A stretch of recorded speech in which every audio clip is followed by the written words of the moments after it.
Have you ever wondered why you react a certain way? Or why some people seem to struggle more than others? I've been there before, wondering why therapy doesn't seem to work for me. Am I just broken? Oprah Winfrey and Dr. Bruce Perry are starting a conversation by asking, "What happened to you?" This seems to be a much more compassionate question than the "What's wrong with you?"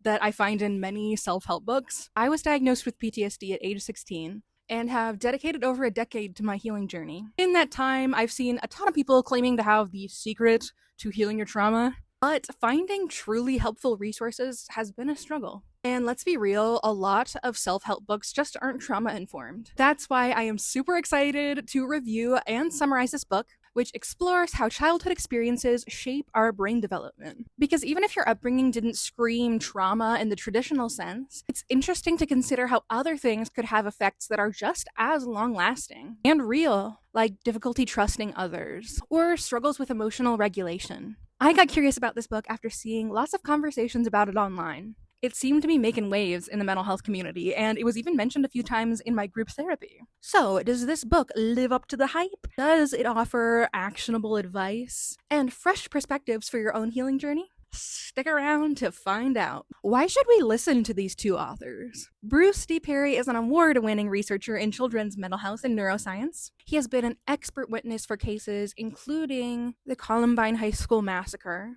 And I just found this out while I was researching for this video, but I guess he has some hot takes too. You've probably heard of Oprah, right? And that might be a pro or con for you. I must admit, I was personally skeptical of reading a book about trauma written by a celebrity. TV shows often rush to wrap things up in 60 minutes nicely with a little bow, leading to toxic positivity. Some shows exploit traumatized people for entertainment. I only had one memory, and then it came.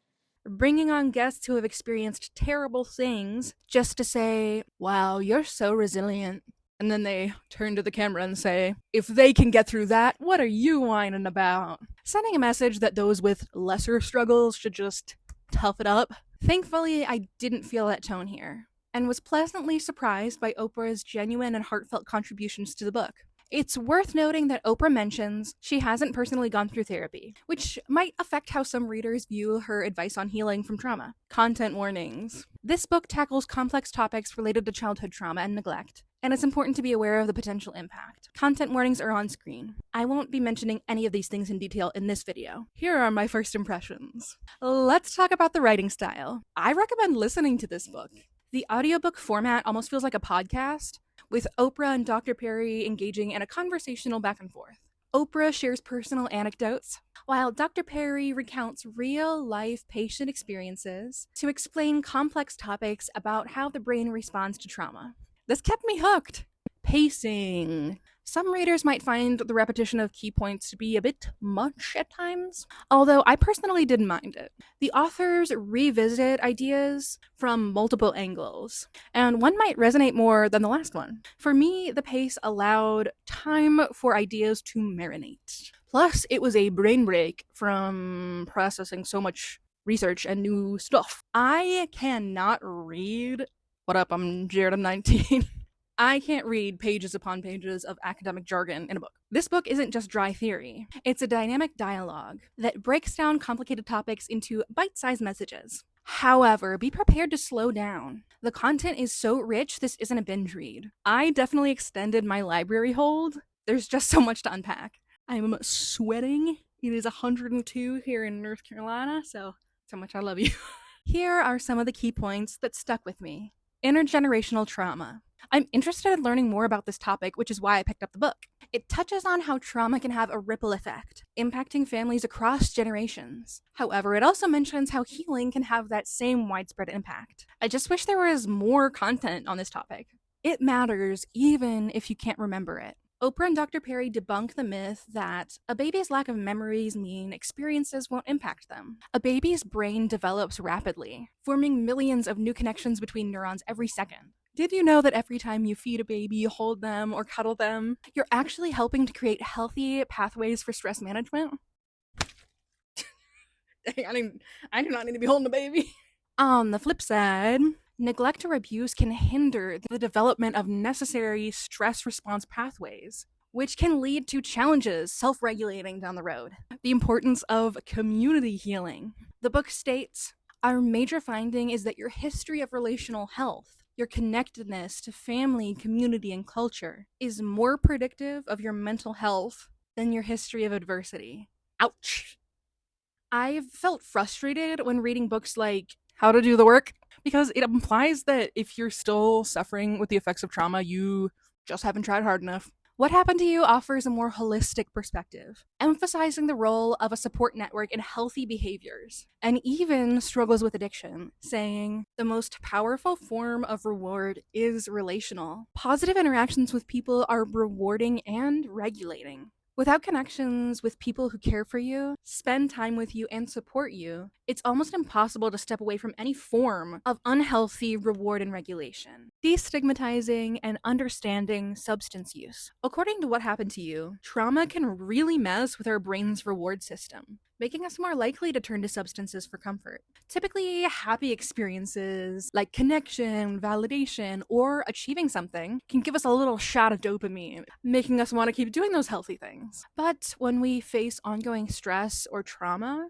our dopamine system can get out of whack. This can mean that normal, enjoyable experiences don't feel as rewarding, leaving us feeling unmotivated and more likely to seek out intense stimulation. This really resonated with me because I'm so sick and tired of this idea that addiction is just some type of moral failing. Validation of little t traumas. If I said, quick, think of a trauma, your mind is likely to think of big things like war or violence. But trauma can also stem from things like bullying, neglect, or chaos at home. I loved how What Happened to You brought attention to how our past can impact us in significant ways, even if it doesn't fit the stereotypical mold of PTSD. Because healing isn't just for people with PTSD, it's for anyone who has experienced adversity in their past. That's the good. Now let's dish on the bad and the ugly. The lack of practical application. They really dive into the nitty gritty of our nervous system's fight or flight responses. But just a heads up, if you're hoping to find some tips on how to regulate, you're not going to find it here. The book focuses on why we have reactions, not how to manage them. The book might feel discouraging to you. For example, the book says, you can't give what you don't get. If no one ever spoke to you, you can't speak. If you have never been loved, you can't be loving. Also, is it just me or did she... it just sounds exactly like that RuPaul quote. And remember, if you can't love yourself, how in the hell are you gonna love somebody else? But that's just one of the ideas that makes me feel kind of like, oh, we're doomed. You are not limited to repeating a cycle of abuse. And if you're watching this video or reading the book, I think you're on the path to breaking it. Frames dissociation as good. I'm torn on this. I see the value in acknowledging the purpose of dissociation, but the excessive focus on the benefits without talking about the negatives or at what point in your journey it might be time to release it made me uneasy. As someone who has struggled with some scary derealization, I found their portrayal to be somewhat romanticized. I think two things can be true. Things can help us get through tough times, and they can be maladaptive. Uncompassionate to single parents. If you are a parent in an abusive relationship, or if you're a single parent, this book might make you feel like crap. I found myself getting frustrated at how they seem to emphasize that single parent households can hinder a child's development, without acknowledging how single parents can provide a stable and loving home. They also harped on how abuse in the home can create adverse childhood experiences. And while true, this combo of ideas could leave people feeling like they have zero good options. What if your choice is either be in an abusive relationship or potentially damage your child's development by removing access to that parent? That's a really unfair generalization. And it almost pins everything on the parent who stayed and who was trying, because I seriously doubt the absent or abusive parent is even reading this book. Is this book best for someone who is new to conversations about trauma or someone with more experience? This book would have been too much too soon for me when I was first diagnosed. I honestly feel like certain realizations could have opened the floodgates in a way that would have been harmful. This book can definitely bring up strong emotions. If you're new to trauma work, my personal opinion would be to consider waiting or reading through it slowly with some type of support person, like a therapist, for guidance, and discuss it with them for support. There's no shame in slowing down to speed up. This is not a race. And even if you start the book and you're just like, oh my god, I'm not ready, or it's not the time, not the space, not the brain place, put it down. That's okay. This book meant a lot to me as someone who struggles with seeing myself as dramatic or too sensitive. What Happened to You helped me remember that my trauma responses aren't just a personality flaw. They are the way that my brain learned to navigate a world that felt really unsafe. I appreciate the idea that my brain didn't crack and break under pressure. It actually protected me, as reflected in this quote. Your brain is doing exactly what you would expect it to do, considering what you lived through. I asked my mom to read this book because I think it should be required reading for anyone seeking to understand my brain. Overall, I highly recommend this book. It grounds its explanations in research and scientific studies, which adds weight to its claims, and I think it could have valuable insights for anyone interested in child development, like parents, teachers. But don't just read it for other people, read it for yourself. It might feel validating. Ooh, okay.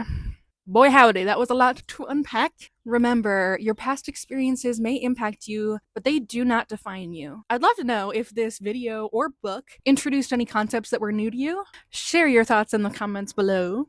And if you've read the book and you want to share something that I missed, please do. If you're looking for more raw and real content about living with trauma and navigating mental illness, hit that subscribe button and we will tackle this crazy thing called life together.